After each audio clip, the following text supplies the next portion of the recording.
Let's get now the Conservative point of view on stories that have been taking the headlines this morning, including the government's proposals to build houses, including on green belts. The former Chancellor, Lord Hammond, is here with me now. A very good morning to you. Thanks so much for joining us.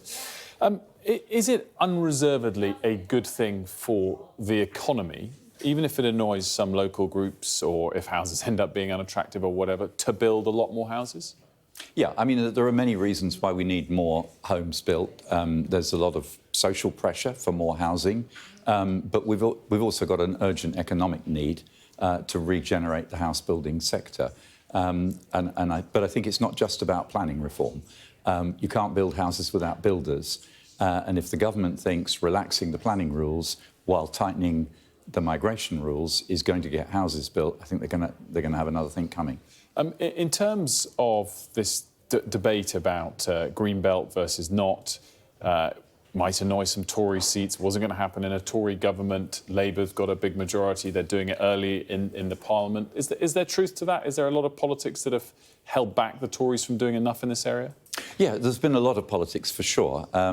There are a lot of Conservative supporters and indeed others, not just Conservatives, who are very much opposed to development in their own backyards. Many of them understand the principle that we need to build homes somewhere, and somehow this logjam has to be broken. And I'm afraid that the last Communities Secretary decided to bow out from that debate and allow the NIMBYs to temporarily own the pitch. You mentioned migration there. This is sort of jumping around my order list a little bit, but clearly another big item on the agenda for the new government will be the EU renegotiation next year. To what extent could that be a game changer for the economy? And if you were leading that, what would you do? Well, look, just to go back to the immigration thing, I think we have to start to have a clear division in our thinking about immigration between long-term immigration for settlement and short-term immigration for work. The needs of the economy, as our population ages, will increasingly require us to allow people to come here to work, but not to settle, to work for short periods and then to return home. And I think the sooner we can separate those two things in people's minds, the better, because without access to labour, as the population ages and the workforce starts to decline, we're either going to get if we don't have access to labour, we will get worse off. It's as simple as that. Is the EU renegotiation part of that or separate to that? So I think I hope that the result of the discussions that the new government will have with the EU will be a gradual thawing in relations. I think it's unrealistic to think that we're going to get dramatic change in the relationship between the UK and the EU.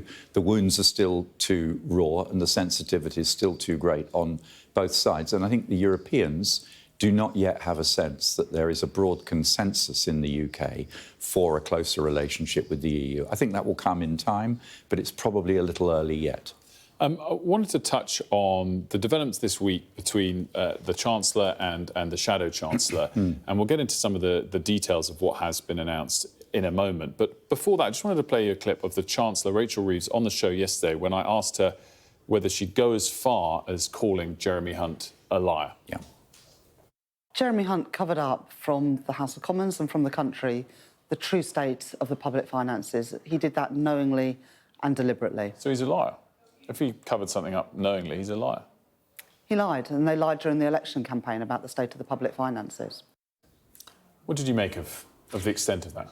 Well, firstly, I mean, Labour's won a huge victory, and, you know, the first golden rule is usually magnanimity in victory. I don't really see the point of attacking the outgoing Chancellor unless Rachel Reeves is preparing the pitch for some manifesto commitment breaking tax increases in October.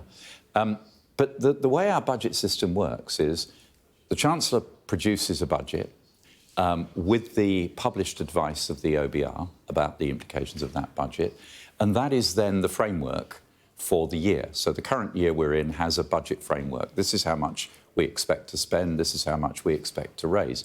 There isn't, as far as I'm aware, any mechanism by which that is regularly updated to Parliament. Now, if Rachel Reeves is suggesting that she's perhaps going to introduce a mechanism by which the Chancellor has to sort of quarterly update their forecasts for the current year to Parliament. That would be a very significant and interesting innovation, and I would advise her to think very, very carefully before she makes such a commitment. Would it deliver transparency? What at the cost of tying the Chancellor's hands a bit? The problem is what happens in year is dynamic. You have a good, the figures are published, so they are monthly figures on borrowing, on tax receipts, and so on are published.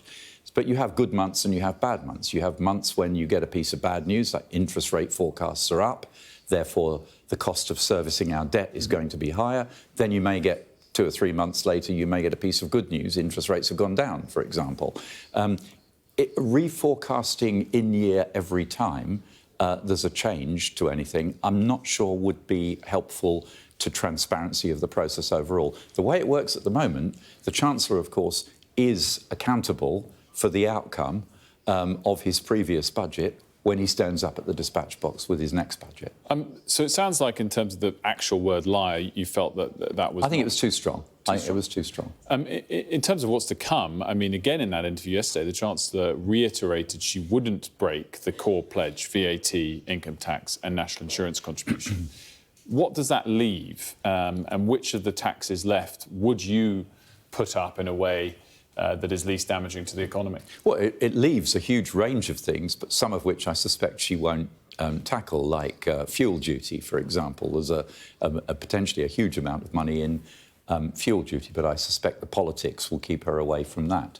The problem Rachel Reeves has got is that she's boxed herself in by ruling out changes to the big taxes, and that will leave her looking at secondary taxes like inheritance tax and capital gains tax. And I think everybody expects that an incoming Labour government will make some changes in those areas. So it's not about don't touch capital gains tax or inheritance tax, but it is about what she does and how, because her central agenda is generating economic growth and investment in the economy. And she's absolutely right in her analysis that there is no other solution to Britain's long-term economic challenges than economic growth and productivity.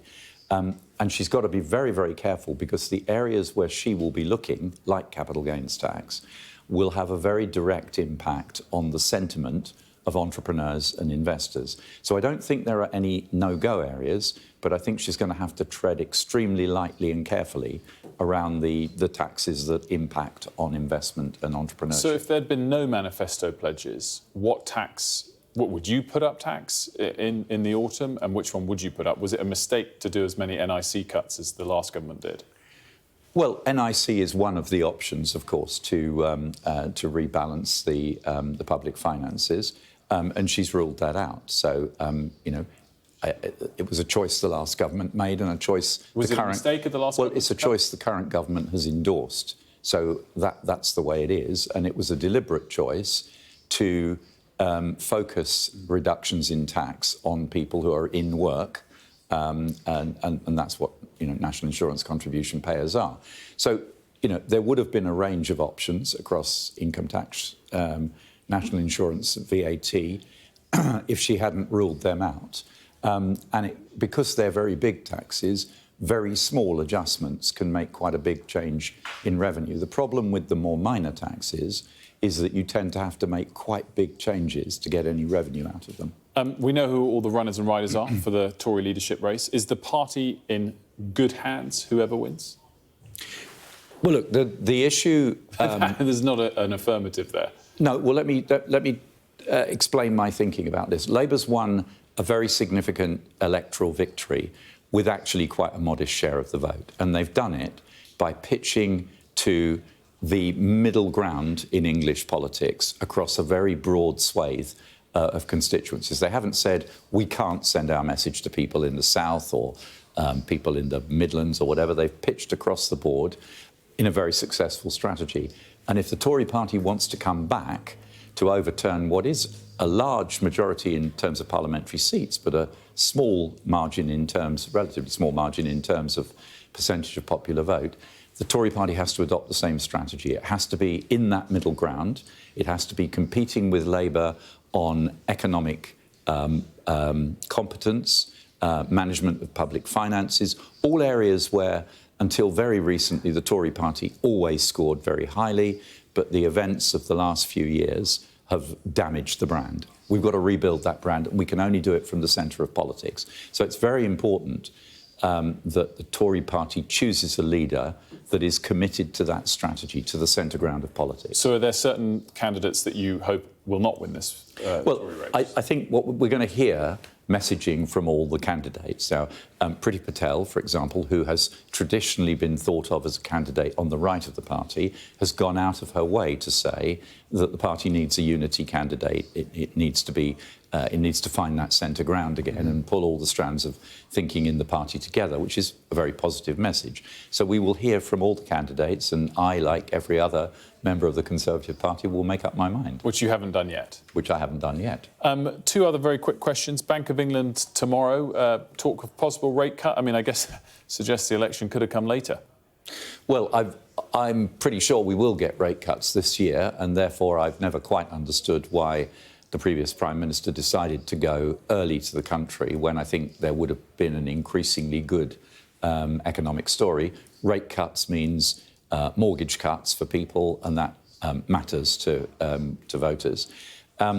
Whether the Bank of England will cut as early as this week, I'm not so sure.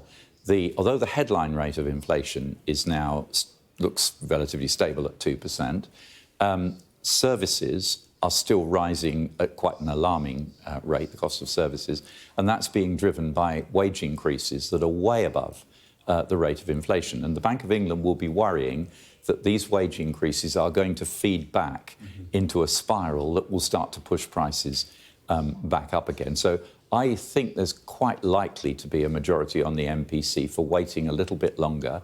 And of course, Rachel Reeves this week has given a boost to those concerns by accepting the public sector pay review body settlements in full, which, you know, never mind the rights and wrongs of it, is a boost to pay inflation in the UK and is likely to mean that pay settlements generally across the board move to a higher level. Just a quick final question with your other former job title in mind as former Foreign Secretary. The situation in the Middle East is clearly incredibly tense at the moment. Yeah. I was talking with Alex Crawford, our reporter in Beirut earlier, about the sort of semi-vacuum of US leadership after President Biden decided not to seek re-election. What can the UK do? What can David Lammy and Keir Starmer realistically do to try and keep tensions in check? Well, we can. The UK's influence is limited now, as we're no longer members of the European Union. The European Union has a bit more influence, and I think the right strategy for the UK is to collaborate with the EU in trying to bring a European voice to bear on events in the Middle East. But I think we have to be realistic. We have limited influence. Collectively, we have limited influence. The US can be a restraining factor on Israel. Other players in the Middle East can be a restraining factor on other participants in this growing conflict. But I hope that what we're seeing is, to some extent, a bit of play acting, tit for tat. But nobody, I think, among the principal participants actually wants a flare-up into full-scale war at the moment. The danger is more one of miscalculation leading to an expansion into a full-scale war by accident. Lord Hammond, always great to catch up. Thanks so much. Thank you.